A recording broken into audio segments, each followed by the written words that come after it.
Hey y'all, I'm Chris. And I'm Greg. And this is It Worth It, y'all? And today, we're not gonna have to do dishes for an entire week. You wanna know why? We're on a cruise ship, and we're getting ready to have afternoon tea. We're gonna pretend like we're English real quick, y'all. All right, so stick around and enjoy this week of no dishes. We ain't cooking, but we're on a cruise ship, and we'll show you what we ate all week, all right? Stick around, let's go. Hey y'all, welcome to this episode. Sorry for all the pictures. It was very difficult to record. This is really the only video footage that we got the whole time. Every time we got into a restaurant, it was so loud. But I will say, if you're ever going to go on a cruise, or if you've been on a cruise, comment below and tell me how the food was.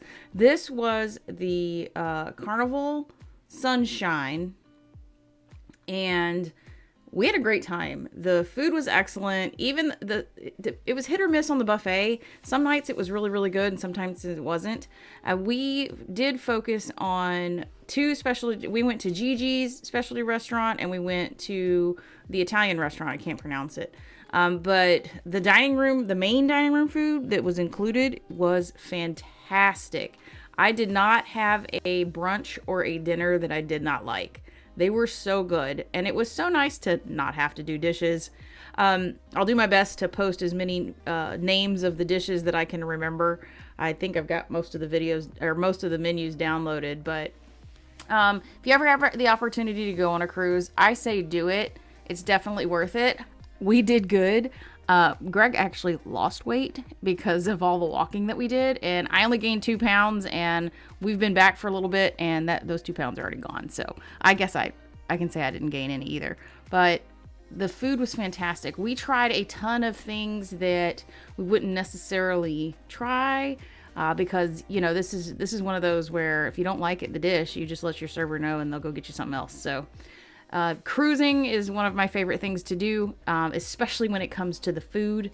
I enjoy trying all new dishes. I get really good inspiration from the cruise ships as well, because as you can see, some of these plates look absolutely fantastic. And if I've got an opportunity to have a 3-course or a 4-course meal, I'm going to do it. Hey y'all, Chris from the future. We made it back home safely. Now, we didn't take pictures of all of our food, and it was very difficult to record because all of the dining rooms were very noisy. So you got a ton of pictures. Sorry about that, I had a voiceover, but this represents a lot of the dinners that we had. We did do a couple buffets and a couple of extra pay restaurants, specialty dining. First time I've ever done that on cruise ships, so that was awesome. Greg and I had a great time. We're back home. We came home to 24-degree weather, and we left 80-degree weather, so that was fun. Anyway, I hope you enjoyed this little touch of us not doing dishes for a week. So like, comment, and subscribe if you haven't already. And until we see you on the next video. Bye, y'all. Yeah. You're amazing. Your plate. Oh, plate. Oh, it's a macaroon tune. Oh, you are amazing. Perfect. You are amazing. Thank you, ma'am. You are more amazing than me. Thank you. Thank you.